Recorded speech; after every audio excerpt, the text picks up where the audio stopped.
Pour information, cette chaîne, à cause des sujets qui y sont abordés, est jugée néfaste par YouTube.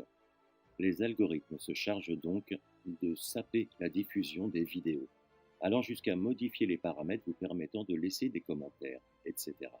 N'hésitez pas à partager et à vous abonner. Je ne considère pas faire un travail, je fais juste ma part. Je ne monétise rien, je ne vous demande rien pour moi. Juste aidez-moi à les aider en partageant. Pour le système, la parole de l'enfant n'est sacrée que si elle est déviante. Bonjour, j'espère que vous allez bien. Nous en sommes déjà arrivés là, mais jusqu'où irons-nous? Pour le système, la parole de l'enfant n'est sacrée que si elle est à l'opposé de l'ordre naturel des choses. Et pourtant, la nature est bien faite. Mais ceux qui manipulent les comportements humains ont réussi à sacraliser la déviance. Tu es née fille, mais tu souhaites changer et devenir un garçon. Tu es un petit garçon, mais tu aimerais être une fille. C'est maintenant normal et tout est fait pour que ton rêve se réalise. Même ton papa peut devenir une femme et ta maman se transformer en papa. Tout cela est maintenant possible. Et même si tu n'y avais pas pensé, tu as l'occasion de le découvrir grâce à de nombreux livres t'expliquant que c'est normal. Car tout est fait pour que cette idée te traverse l'esprit.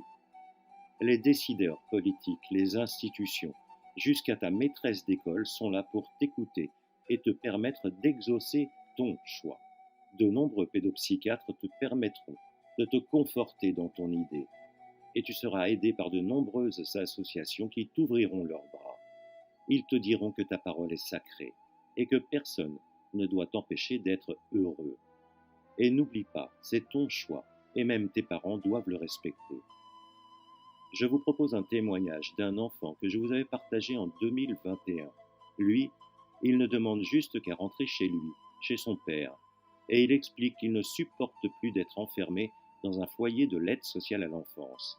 Et en réponse à la parole sacrée de cet enfant, la juge décidera de le replacer pour 2 ans.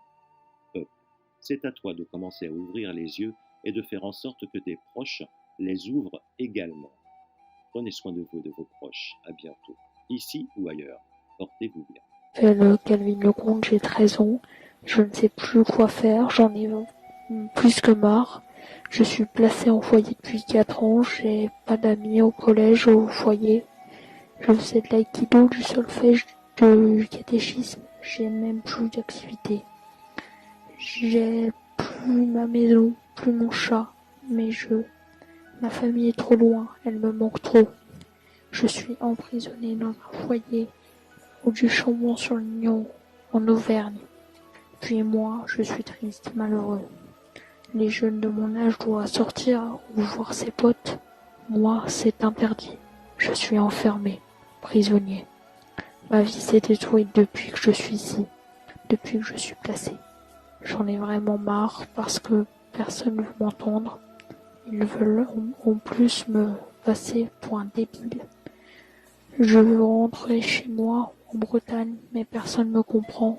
On m'a coupé de tous mes amis. J'en avais plein. J'étais tellement bien avant.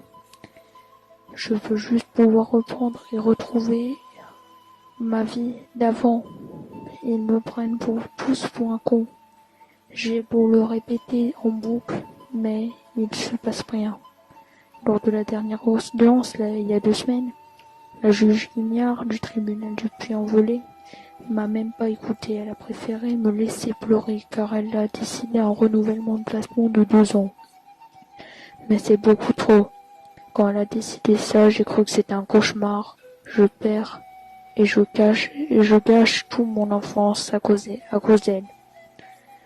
Je peux pas tenir 2 ans, c'est juste impossible. Je veux retrouver chez moi au plus vite en Bretagne. Mais maintenant, pas dans 10 ans. J'avais oublié d'apporter une petite précision qui a quand même son importance. Le centre dans lequel est placé ce petit bonhomme n'a pas eu le temps de se rendre compte qu'il avait réalisé cette vidéo, qui a été reprise et partagée sur différents réseaux sociaux. Il est à préciser que ce petit homme a été menacé, sa vidéo n'a pas plu et lui ont ordonné de l'effacer, lui précisant que cela n'allait pas arranger ses affaires.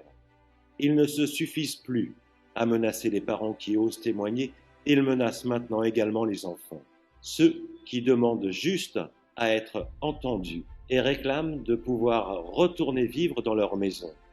Contrairement à ce que disait une ancienne ministre, désolé pour vous, mais les enfants ne vous appartiennent pas, et ce n'est pas parce que vous les préemptez impunément aux parents qu'ils vous appartiennent. Ils sont libres de savoir où ils sont le mieux, et dans ce cas, il ne semble pas que cela soit dans votre centre et dans vos murs. Eux aussi ont le droit de réclamer leur liberté, mais au fait, quels crimes ont-ils commis pour être ainsi emprisonnés ?